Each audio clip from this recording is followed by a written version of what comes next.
بسم اللہ الرحمن الرحیم۔ شروع اللہ کے نام سے جو رحمان و رحیم ہے۔ اقرأ بسم ربک الذی خلق۔ پڑھو اے نبی اپنے رب کے نام کے ساتھ جس نے پیدا کیا۔ خلق الانسان من علق۔ جمے ہوئے خون کے ایک لوتھڑے سے انسان کی تخلیق کی۔ اقرأ وربک الاکرم۔ پڑھو اور تمہارا رب بڑا کریم ہے۔ الذی علم بالقلم۔ جس نے قلم کے ذریعے سے علم سکھایا۔ علم الانسان ما لم يعلم۔ انسان کو وہ علم دیا جسے وہ نہ جانتا تھا۔ السلام علیکم۔ اللہ کے بابرکت نام سے شروع کرتے ہیں جو بڑا مہربان اور نہایت رحم کرنے والا ہے۔ عزیز طلبہ، اس سے پہلے ہم نے ایک سبق اخلاق نبوی پڑھا تھا اور اس کے بارے میں بھی ایک مفصل بات ہوئی تھی۔ آج ہم ایک نئے موضوع کے ساتھ آپ کے سامنے پھر حاضر ہیں۔ ہمارا آج کا موضوع ہے قومی ہمدردی۔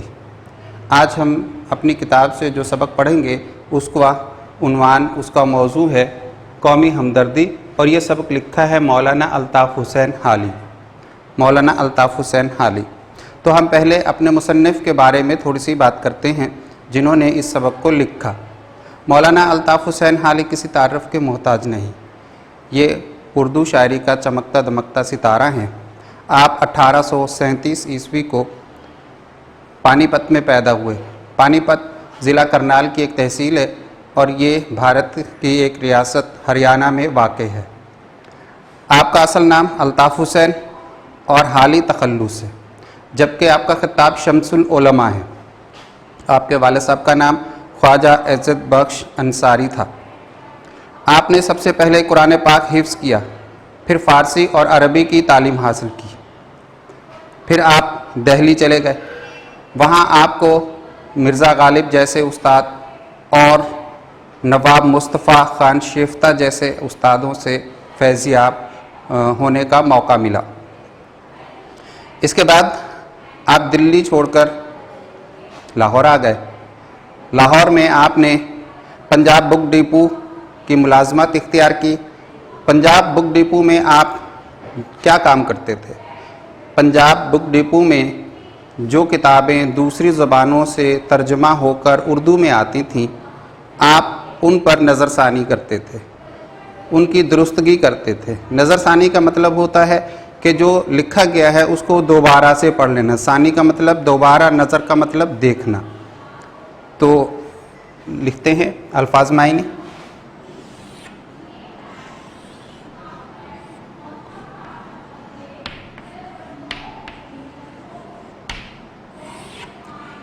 نظر ثانی،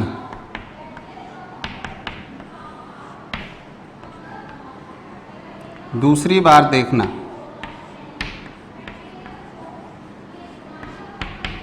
مراد چیک کرنا، یعنی دوبارہ پڑھنا، دوبارہ اس کو دیکھنا۔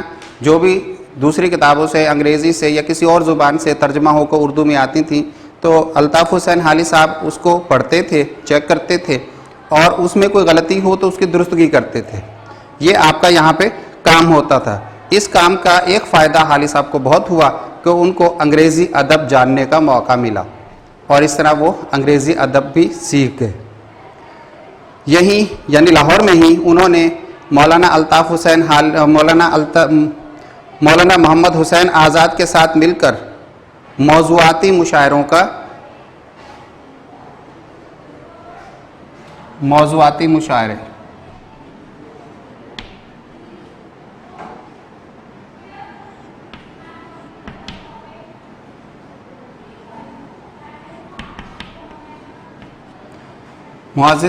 موضوعاتی مشاعروں کا مطلب ہوتا ہے وہ مشاعرے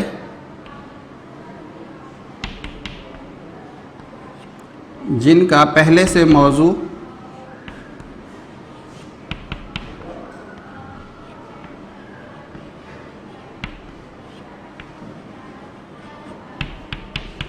منتخب کیا گیا ہو۔ موضوعاتی مشاعروں کا مطلب معنی یہ ہے کہ ایسے مشاعرے جن کا پہلے سے کوئی نہ کوئی موضوع چن لیا گیا ہو اور تمام شاعری اسی کے گرد گھومتی ہو، یا شعراء کو کوئی موضوع دے دیا جاتا تھا، وہ اس پر نظمیں لکھ کے لاتے تھے، اور یہ مشاعرے لاہور میں منعقد ہوتے تھے۔ محمد حسین آزاد اور الطاف حسین حالی دونوں نے ان مشاعروں کی بنیاد ڈالی۔ انہی مشاعروں میں الطاف نے یعنی الطاف حسین حالی نے خود بھی بہت ساری نظمیں لکھیں اور پڑھیں۔ ان میں برکھا رت، رحم و انصاف، حب وطن اور امید، اس طرح کی وہ نظمیں ہیں جو انہوں نے ان مشاعروں میں پڑھی۔ حالی نے الطاف حسین حالی سے سر سید احمد خان نے بھی ایک بڑا کام لیا۔ سر سید احمد خان نے الطاف حسین حالی سے فرمائش کی کہ وہ اسلام پر بھی ایک مضمون لکھے، ایک نظم لکھیں۔ تو اس بات کو مد نظر رکھتے ہوئے الطاف حسین حالی نے ایک بہت بڑی نظم لکھی جس کا نام تھا مسدس حالی، یعنی مد و جزر اسلام۔ اس کا اصل نام مسدس مد و جزر اسلام۔ مد و جزر کا مطلب ہوتا ہے اتار چڑھاؤ، جیسا کہ سمندر میں بھی اتار چڑھاؤ آتا ہے، اس کو مد و جزر کہتے ہیں۔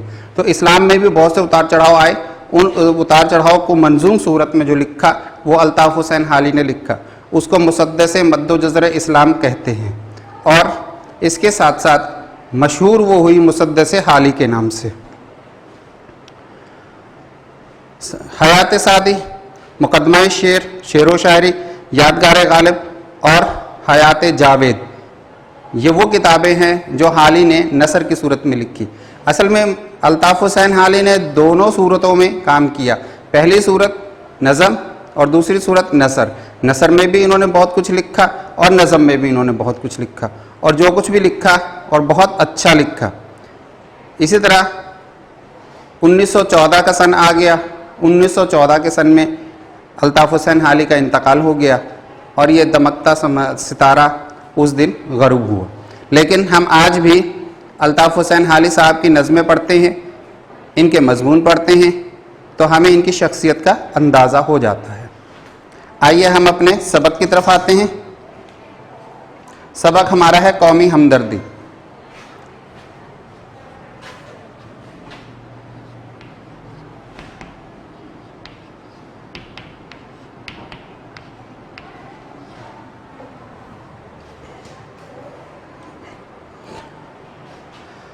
الطاف حسین حالی نے سبق قومی ہمدردی اپنی ایک کتاب میں لکھا، اس میں سے چند اقتباسات یہاں ہماری کتاب میں شامل ہیں، اور ہم انہی اقتباسات کے گرد گفتگو کریں گے۔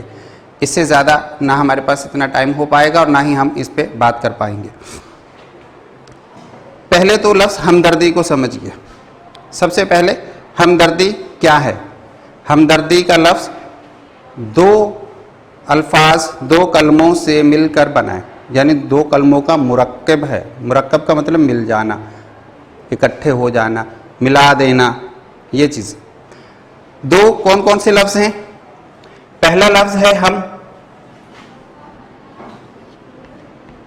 دوسرا ہے درد۔ یہ دونوں الفاظ فارسی سے تعلق رکھتے ہیں۔ اردو زبان ایک ایسی زبان ہے جس میں مختلف زبانوں کے الفاظ بھی آسانی سے شامل ہو جاتے ہیں۔ تو ہمارے پاس جو ہمدردی کا لفظ ہے یہ فارسی سے آیا ہے، چونکہ اس وقت اس زمانے میں فارسی اور اردو ساتھ ساتھ چلتی تھیں، فارسی کا زیادہ زور چلتا تھا۔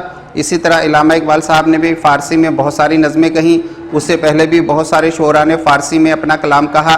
فارسی اس زمانے میں بہت چلتی تھی، تو فارسی کے بہت سارے الفاظ اردو میں شامل ہیں۔ تو یہ جو ہمارے پاس لفظ ہمدردی یا ہمدرد شامل ہوا، یہ بھی فارسی کے دونوں الفاظ، دونوں کلموں کا مرکب ہے۔ ہم کا مطلب ہوتا ہے ساتھ،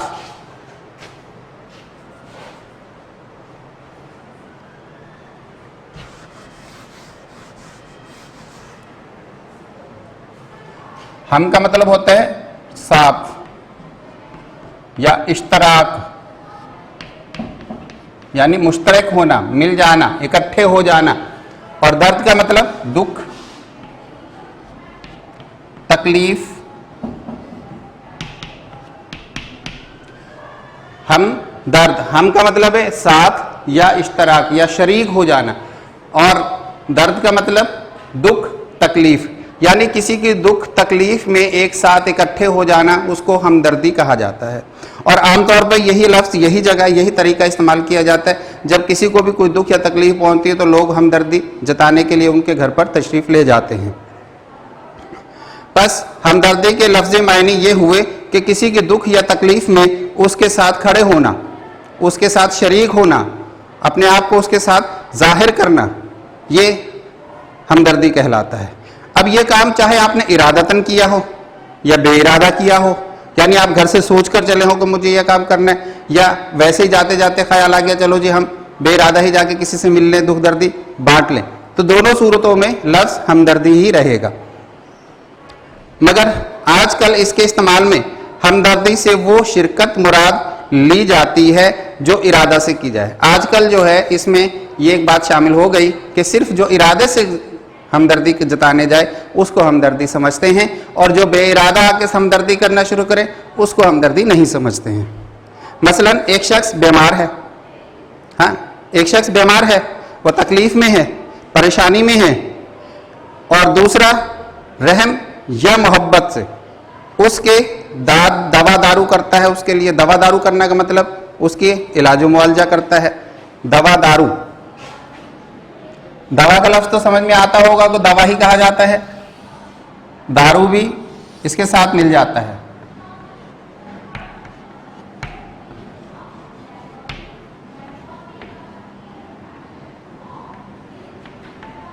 دوا دارو، علاج و معالجہ. دوا دارو کا مطلب ہے علاج و معالجہ، یعنی کسی بیمار شخص کے علاج کے لیے کوشش کرنا، تگ و دو کرنا، وہ دوا دارو کہلاتا ہے.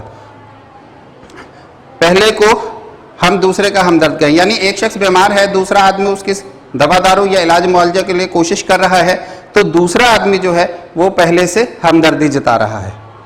اگر یہ بات سچ ہے تو یہ ضرور ماننا پڑے گا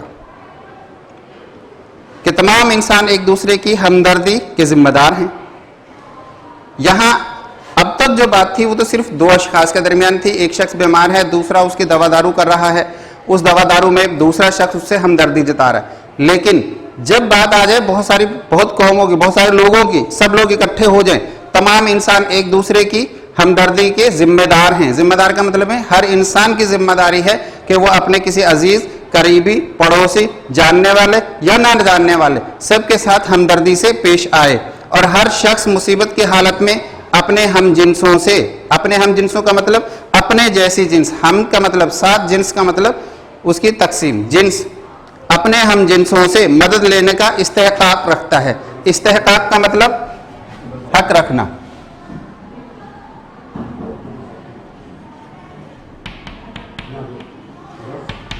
استحقاق کا مطلب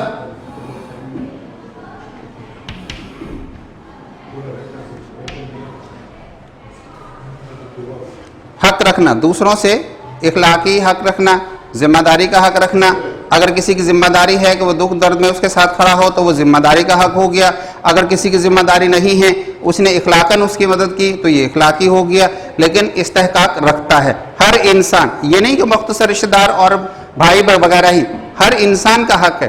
خدا نہ کرے کسی کے ساتھ کوئی مسئلہ ہو تو اس کے ساتھ کوئی بھی انسان ہمدردی جتا سکتا ہے اور اس کی مدد کر سکتا ہے. کون ہے جو اس بات سے انکار کرے؟ ہاں بھائی، کون ہے جو اس بات سے انکار کرے کہ بھائی کو بھائی سے ایک تعلق ہے؟ کوئی ہے انکار کرنے والا کہ بھائی کو بھائی سے ایک ہمیشہ سے ہوتا ہے. بھائی بھائی آپس میں کچھ بھی ہوں لیکن ان کا جو تعلق بنیادی ہے وہ ختم نہیں ہو سکتا، وہ رشتہ ختم نہیں ہو سکتا. اس میں بھی ہمدردی کا ایک پہلو واقع ہے.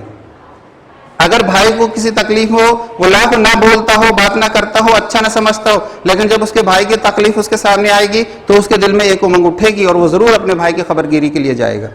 بھائیوں کے درمیان میں بھی یہ رشتہ ہوتا ہے اور آپس میں بھی ہوتا ہے. کون ہے جو اس بات سے انکار کرے کہ بھائی کو بھائی سے ایک تعلق ہے جو ایک دوسرے کی مدد کرنے پر مجبور کرتا ہے؟ جو یہ تعلق جو ایک دوسرے کی مدد کرنے پر مجبور کرے، یہی ہمدردی کہلاتا ہے. پھر کیا وجہ ہے کہ ان بھائیوں کی اولاد میں اس ہمدردی کا کوئی حصہ باقی نہ رہے؟ پھر ایسا کیسے ہو سکتا ہے کہ ان کے اولادوں میں بھی یہ حصہ باقی نہ رہے؟